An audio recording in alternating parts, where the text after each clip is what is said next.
Olá, eu sou o pastor Adejarlan Ramos. Hoje nós vamos falar acerca da lição de número 13, Orando Sem Cessar. Hoje é a última lição do trimestre. O tema Batalha Espiritual foi o tema do nosso trimestre e hoje nós estamos estudando a lição de número 13, Orando Sem Cessar. Faz parte então da batalha espiritual a oração. Bem, primeiramente vamos observar alguns aspectos relacionados à oração. A oração nós podemos dizer que é a expressão mais íntima da vida cristã, o ponto alto de toda experiência religiosa genuinamente espiritual. Então, a oração não pode ser negligenciada. O pastor Ezequias diz no comentário que a oração é a alma do cristianismo. Ela é a expressa dependência total de Deus. A declaração de fé das Assembleias de Deus define a oração como o ato consciente pelo qual a pessoa dirige-se a Deus para se comunicar com Ele e buscar a sua ajuda por meio de palavra ou pensamento. Então a oração ela é central para a vida cristã. Bem, a oração nós podemos afirmar que se nós formos ter uma visão geral acerca da oração, inclusive sobre a natureza da oração. Nós definimos o que é oração, mas qual é a natureza da oração? A oração ela é adoração. A adoração envolve uma atitude vital também no que se refere à oração. Está relacionado à reverência, temor, veneração. Então, oração é adoração. Mas oração também é comunicação. Embora a palavra comunicação não seja usada na Bíblia para descrever a oração, mas a ideia de comunicação é inerente à oração, pois a oração pressupõe alguma forma de comunicação, seja unilateral ou recíproca. A oração, inclusive, é uma transmissão de informação, né? Seja pública ou privada, dos seres humanos para Deus. Quando nós oramos, nós estamos, então, transmitindo informações, transmitindo entre aspas para Deus, né? Pois Deus ele sabe de tudo, mas ele assim determinou que a oração fosse um dos meios de nós nos comunicarmos com ele. A oração também é comunhão, a palavra comunhão na língua grega koinonia, que significa ter algo em comum. Portanto, a oração ela envolve companheirismo e afinidade. Oração também é confissão, é o reconhecimento das nossas próprias falhas, de si próprio ou também de outrem, confissão. A oração também, além de ser confissão, a oração também é contrição. A palavra no hebraico para contrição, a palavra daka, significa esmagado, ferido, contrito. Nós temos vários exemplos no Antigo Testamento. No Salmo 34:18, o salmista disse assim: perto está o Senhor dos que têm o coração quebrantado e salva os contritos de espírito. Isaías 57:15, o texto diz que Deus habita no alto e sublime trono, mas também com o contrito de coração. Portanto, a oração envolve contrição. A oração também envolve rogo. Rogar significa pleitear, pedir com urgência, especialmente a fim de persuadir. A oração ela envolve rogo, né? Lá em Êxodo 8:8 diz: rogai ao Senhor que tire as rãs de mim e do meu povo. A expressão rogar aparece lá em Êxodo 8:8 e em outros momentos também da Bíblia. Orar também é intercessão, a palavra hebraica pagan. Ocorre 46 vezes no Antigo Testamento. Então, a oração envolve intercessão. Nós temos vários momentos e exemplos de intercessão nas páginas do Antigo Testamento e também no Novo Testamento, em 2 Timóteo 2:1. Aliás, 1 Timóteo 2:1, Paulo disse para fazer oração, deprecação, intercessão e ação de graça por todos os homens. A oração também é meditação. A Bíblia fala muito sobre meditar. Salmo 1, medita na lei do Senhor de dia e de noite. No Salmo 63 diz assim, no finalzinho do Salmo 63, e meditar em ti nas vigílias da noite. A oração também é petição, quer dizer, pedido intenso, uma solicitação, uma requisição. Em Esdras 8:23, a Bíblia nos fala sobre isto, né? Em 1 Samuel 1:17 também diz, vai em paz e o Deus de Israel te conceda a tua petição. Bem, a oração envolve também orar no Espírito. A Bíblia fala sobre isso em Judas 20. Orar no Espírito Santo, ou seja, orar motivado pelo Espírito Santo e orar tendo o Espírito Santo como o agente da oração. A oração também é submissão. É um elemento fundamental para a oração eficaz. É a submissão. A Bíblia fala sobre isso em Hebreus 13:17. A oração também é súplica. No hebraico nós temos a palavra Hanan, que significa súplica. Aparece, por exemplo, no Salmo 30, versículo 8. A ti, Senhor, clamei e ao Senhor supliquei. A oração também é ação de graças, é um reconhecimento público ou celebração da vontade divina, uma expressão de gratidão. O termo no hebraico é riadá, que está relacionado então à ação de graças. Aparece em vários momentos no Antigo Testamento. Também no Novo Testamento, né, a palavra eulogia, ela significa ação de graças, aparece em vários momentos também no Novo Testamento. A oração é também outro elemento que mostra e caracteriza a natureza da oração, são as dores. Ainda que o termo não apareça assim literalmente nesse termo, mas nós observamos que alguns termos, né, na Bíblia, como dores de parto, agonia, por exemplo, no Getsêmani, Gálatas 4,19, Paulo diz que sentia dores de parto até que Cristo fosse formado nos Gálatas. Né? Então, dores, labor, negócios, tribulação, tristeza, isso está relacionado também à oração. As dores na oração é aquele esforço árduo que a pessoa faz até que a resposta de Deus venha a acontecer. A oração também é veneração, ou seja, reverência estendida a um ser reconhecidamente sobrenatural, nesse caso, a Deus, né? A oração, ela é então veneração.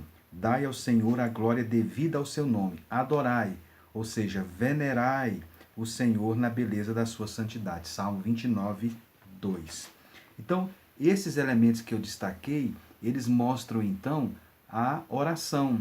Eles mostram aspectos então da oração e mostram então a natureza, né, da oração.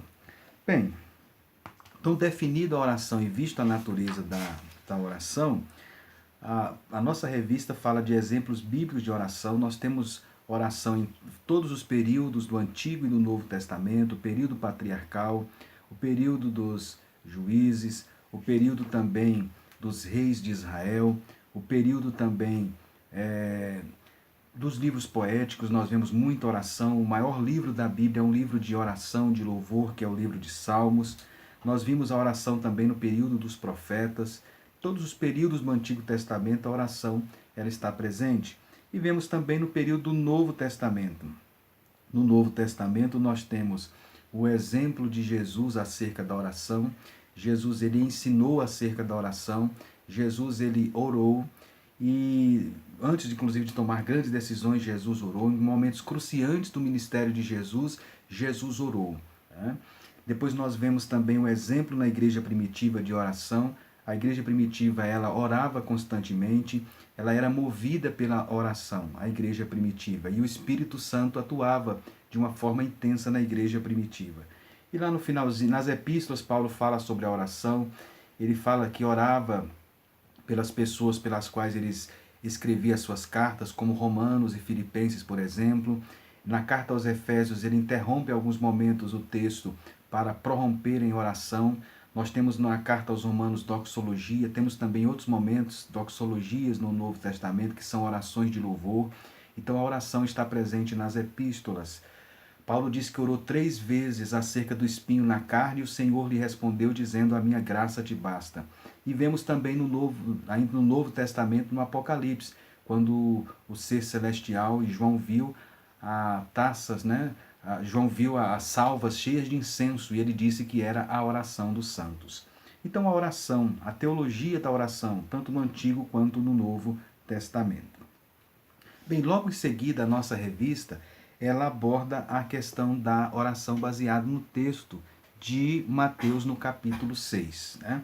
O texto de Mateus 6, que é um texto que fala sobre é um ensino que é conhecido como Sermão da Montanha, que foi um sermão muito longo, que contém as linhas mestras do reino de Deus. Jesus abordou alguns elementos principais acerca da vida cristã e dentre esses elementos estava a prática da oração.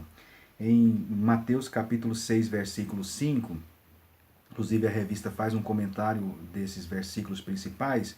O versículo 5 diz: "E quando orardes, não sereis como os hipócritas, porque gostam de orar em pé nas sinagogas e nos cantos das praças para serem vistos pelos homens." Né? Era muito comum, então, no período do Novo Testamento, naquele tempo de Jesus, as pessoas então orarem, especialmente os fariseus, a classe religiosa da época. Eles oravam porque para serem nas esquinas, nas praças, nas ruas, né?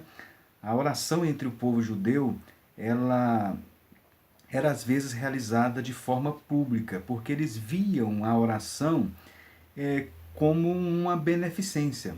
Era essa a visão então do povo judeu. E o povo judeu tinha também horários específicos para orar, pela manhã, ao meio-dia e à noite. Né? Isso é citado inclusive no Salmo 55.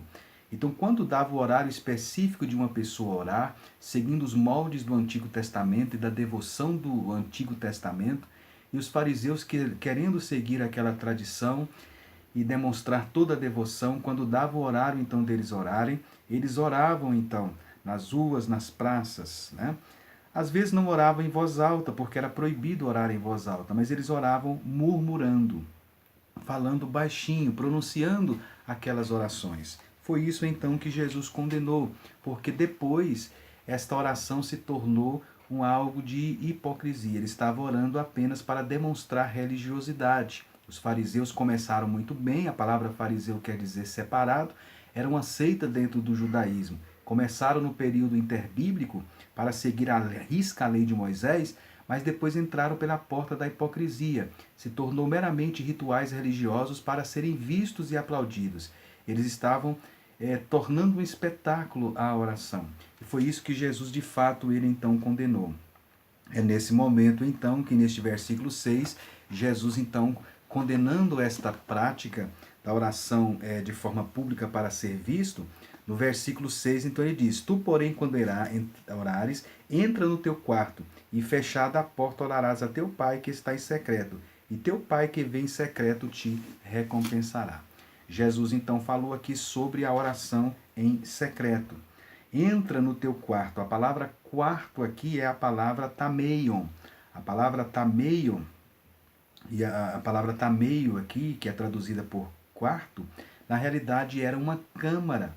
Era, na realidade, nos tempos do Novo Testamento, o tameion era o quarto dos suprimentos, era o recinto escondido, secreto. Era a peça mais íntima da casa, porque os suprimentos precisavam estar seguros de ladrões e animais selvagens. Então, na casa de um judeu no século I, o quarto que Jesus falou aqui, o tameion, era uma espécie então de local onde se guardava os suprimentos, né? Para não serem roubados por ladrões, por animais. E essa câmara de suprimento é a única peça na casa do agricultor palestino que podia ser trancada. Né? E não tinha também janelas, não possuía janelas. Portanto, essa era a ideia do quarto que Jesus falou, o tameio. Ninguém podia entrar nem olhar para dentro. Porque, com que nitidez é caracterizada assim por Jesus a diferença entre a natureza da oração em contraposição à prática da oração dos fariseus. Jesus, então, quando diz para entrar no quarto, ele tinha em vista esse quarto bem secreto, bem escondido, que não fosse visto pelas pessoas. Era o tameio que Jesus falou aí nesse texto de Mateus 6. Quando ele usou a palavra secreto, é a palavra cripta, ou seja, em segredo, em secreto. E ele disse: fecha a porta e orarás a teu pai em secreto. E ele disse que teu pai ou Deus recompensará. A palavra recompensar aqui no grego significa devolver o que recebeu, saldar uma dívida. Então Deus considera a oração como nosso presente, entre aspas, a Ele, a qual Ele nos devolve como dívida que Ele tem conosco e que Ele salda a nós à maneira divina. Então Jesus falou para entrar no quarto e fechar a porta e orar que Deus iria recompensar de forma... Deus iria recompensar. Essa recompensa, logicamente, viria de forma pública. Bem, outra coisa que o pastor Ezequias chama atenção, já estando já agora no versículo 7, as vãs repetições. No versículo 7, Jesus ele disse assim: "E orando não useis de vãs repetições como gentios, porque presume que pelo seu muito falar serão ouvidos." Jesus então estava falando sobre vãs repetições. Quando ele falou vãs repetições, não quer dizer que não se pode repetir determinado, ou não se deve ou não se pode orar mais de uma vez sobre determinado assunto, porque o próprio Jesus fez isso lá no Getsemane. E Paulo também orou 3 vezes. O que Jesus estava condenando era uma prática muito usual naquele tempo. Os judeus, por exemplo, eles tinham orações, eles recitavam 3 vezes a oração das chamadas 18 petições. Às 9 da manhã, às 3 da tarde e à noite, eles então repetiam a oração das 18 petições, né? Essa oração, inclusive, ela era muito mais extensa do que o Pai Nosso. Ela tinha cerca de 970 palavras.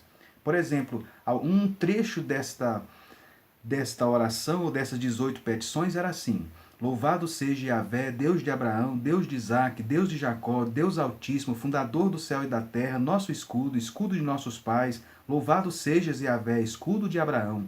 Tu és herói valoroso, o eternamente vivo, o vivo que nutre, o que vivifica os mortos. Louvado sejas, Yahvé, que faz os mortos tornar a vida. Santo e terrível é o teu nome, não há outro Deus além de ti. Louvado sejas, Yahvé, Deus santo. Agrada-te, Yahvé, nosso Deus, e mora em Sião, e teus servos em Jerusalém te servirão. Louvado sejas, Yahvé, porque queremos servir-te com temor.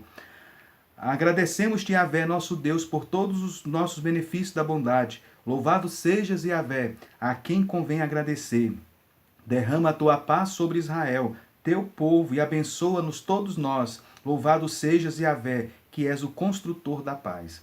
Aqui é apenas um recorte da chamada oração das 18 petições. Então, pelo menos 3 vezes ao dia, os judeus repetiam esta oração com cerca de 970 palavras.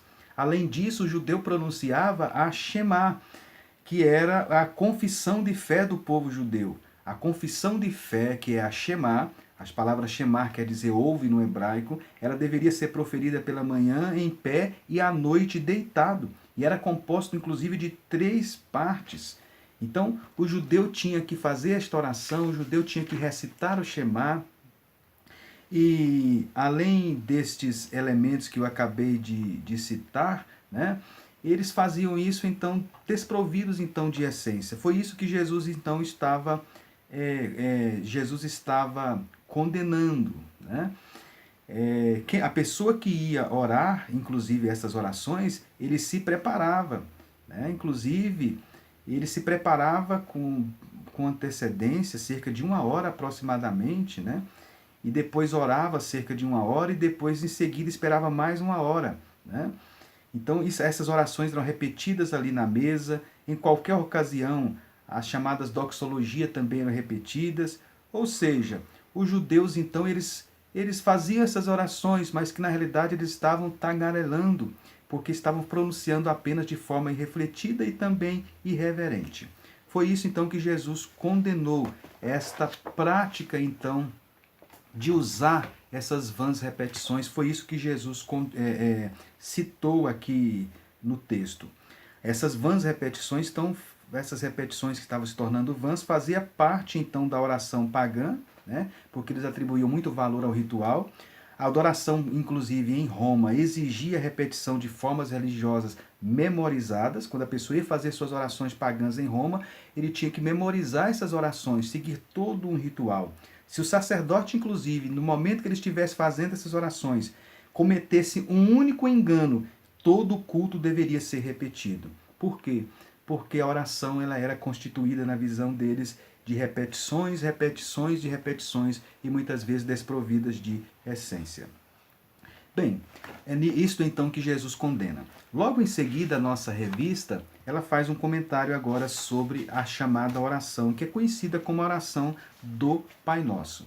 Essa oração do Pai Nosso, que as pessoas costumam chamar de oração do Pai Nosso, ela tem 3 características básicas. Ela é, de fato, uma oração breve, nós vemos a brevidade, nós vemos a simplicidade e nós vemos também a abrangência. Ela é breve, ela é simples e ela é abrangente. O objetivo desta oração do Pai Nosso não é tornar uma oração modelo, mas é tornar uma oração modelo, mas não uma oração litúrgica. Esse é o objetivo desta oração do Pai Nosso. Ela não é simplesmente para ser repetida as suas palavras textualmente, né? Ela é uma oração modelo que serve de parâmetro para as nossas orações, áreas de abrangência que a nossa oração deve conter. E na terceira parte, o pastor Ezequias faz um comentário sobre essa oração do Pai Nosso. Primeiro dizendo, Pai Nosso que está nos céus, né? Jesus ensinou acerca de orar dizendo Pai Nosso que estás nos céus. O reconhecimento de Deus como Pai. O reconhecimento de Deus como Pai nós vemos aqui nesse texto, né? Interessante nós observarmos que na oração judaica das 18 petições, que é chamada também a oração das 18 bênçãos, o nome Yahvé aparece 27 vezes. O nome Deus aparece 13 vezes e o nome Pai aparece somente 2 vezes, ou seja, bem à margem. Então, para os discípulos, no caso, chamar Deus de Pai, como Jesus ensinou, era um elemento então fundamental. No Antigo Testamento, Deus é chamado de Pai somente 11 vezes em todo o Antigo Testamento, mas no Novo Testamento, 155 vezes. Então Jesus deveria dizer Pai, Pai Nosso, e Pai Nosso que estás no céu, significa então que não é simplesmente um paizão, né? A expressão é Pai nos céus. Olha essa combinação, combina bondade, que gera confiança, que deve gerar também reverência. Ele é Pai, então a ideia é de bondade, a ideia também é de confiança, mas a ideia também é de reverência, porque o texto diz Pai Nosso que estás no céu. Então qualquer intimidade grotesca e falsa fica de antemão excluída. Então Jesus, quando ensinou os discípulos a chamar Deus de Pai, ele queria expressar o evangelho que ele trouxe, as boas novas de salvação que Jesus trouxe. No Antigo Testamento, Deus era o Pai do povo, Israel era o seu filho, mas agora Jesus vê Deus como Pai do indivíduo. E através da prática da oração, cada pessoa individualmente está em contato com Deus Pai. Isso era impressionante, isso era grandioso e isso era também completamente novo para o contexto neotestamentário. O indivíduo era membro da comunidade de Jesus, por isso que o texto diz nosso Pai, né? O indivíduo é desviado de si próprio, direcionado exclusivamente, então, para Deus. Então ele ensinou a expressão Pai Nosso que está nos céus. Depois ele ensinou, santificado seja o teu nome. Aparece a expressão reconhecimento da santidade do nome de Deus. O nome de Deus precisa ser reverenciado. Então, Pai Nosso que estás no céu, santificado seja o teu nome, o reconhecimento do nome sagrado de Deus, que o nome de Deus deveria ser reconhecido como sagrado. Depois diz, venha o teu reino, né? É o desejo de que o reino de Deus se manifeste. O reino de Deus ele é muito amplo na Bíblia. E nessa oração Jesus ensinou, venha o teu reino. Faça-se a sua vontade, assim na terra como no céu. A vontade de Deus, toda oração em primeiro lugar, ela deve submeter-se voluntariamente aos planos, aos propósitos e à glória de Deus. Então, quando diz faça-se a sua vontade, está reconhecendo e submetendo a vontade de Deus. E que a vontade de Deus venha acontecer na terra, como de fato ela acontece no céu. Lá no céu a vontade de Deus prevalece. E Jesus ensinou então que na terra também deveria prevalecer. E esse deveria ser a vontade do discípulo que estaria fazendo esta oração, que estaria orando, seguindo esses moldes. E logo em seguida Jesus disse, o pão nosso de cada dia nos dá hoje.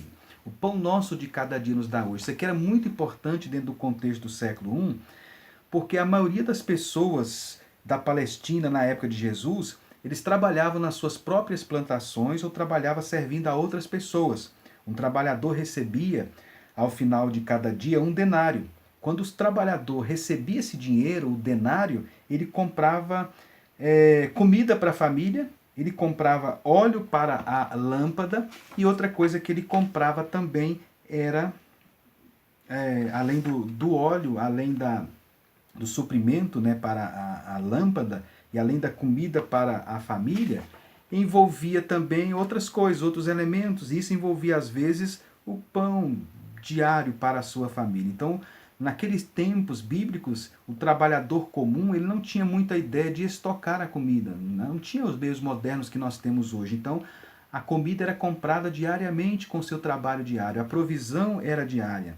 Aquele denário era o típico salário de um dia de trabalho, mas era suficiente para cobrir as despesas diárias. Foi isso então que Jesus ensinou aqui quando ele disse: o pão nosso de cada dia nos dá hoje. Ele estava ensinando que deveria se crer na provisão diária, o pão de cada dia. Logo em seguida, Jesus diz: perdoa as nossas dívidas como nós perdoamos aos nossos devedores. Você observe que ele passa do pão de cada dia para perdoar dívidas, né? Aqui está em foco o perdão. Ele passa do elemento material para o elemento espiritual. Ou seja, o elemento material ele se entrelaça com o elemento espiritual na oração do Pai Nosso. Perdoa as nossas dívidas que nós temos perdoado. Está em foco então aqui o perdão, né? Solicitando o perdão dos pecados da mesma forma que Deus perdoou aquela pessoa e que nós também devemos perdoar um ao outro. A ideia aqui é na mesma proporção, né? Assim como nós perdoamos aos nossos devedores, que o Senhor Deus também nos perdoe. A ideia, portanto, é de proporção. E finalmente ele diz: não nos deixe cair em tentação, mas livra-nos do mal, pois teu é o reino, o poder e a glória para sempre. A oração deveria conter o elemento de não deixar, solicitar que Deus não deixasse as pessoas caírem em tentações, né? Aqui está pedindo a proteção de Deus, mas que os livrasse do mal. O mal em todas as suas esferas, em todos os seus aspectos. E ele conclui dizendo: porque teu é o reino, o poder e a glória para sempre. O reconhecimento de que o reino, de que o poder e de que a glória pertence a Deus. Assim Jesus ensinou que deveria concluir a oração. Bem, então concluindo, nós podemos afirmar que a oração deve ser uma prática contínua, não deve ser recebido como mandamento, diz o pastor Ezequias, mas como uma necessidade de nossa dependência de Deus. Então, assim nós concluímos a lição então deste trimestre, falando cerca da oração, orando sem cessar. Faz parte então da batalha espiritual um elemento fundamental que é a oração. Então, concluindo, prezado professor de escola dominical e prezado aluno, primeiramente você pode e deve definir a oração, conceituar oração, inclusive utilizando a nossa confissão de fé das Assembleias de Deus. Será que os seus alunos conhecem a confissão de fé da nossa igreja? Aproveite para levá-la para a sala de aula e ler a definição de oração e ver o que a declaração de fé das Assembleias de Deus diz acerca da oração. Depois disso, você pode explorar um pouquinho o conceito de oração, mostrar o que está envolvido na natureza da oração, aqueles elementos que eu citei aqui no início da minha fala, e falar sobre a prática da oração, tanto no Antigo e no Novo Testamento. É claro que você não pode demorar muito, porque há muita coisa ainda a ser abordada, né? Então aborde de uma forma sucinta, de forma bem sucinta, os principais pontos, né, de momentos de oração no Antigo e no Novo Testamento. Inclusive ressaltando Jesus, ensinando acerca da oração e também orando. E logo em seguida, você então passe a falar sobre o sermão da montanha, onde Jesus falou acerca da oração.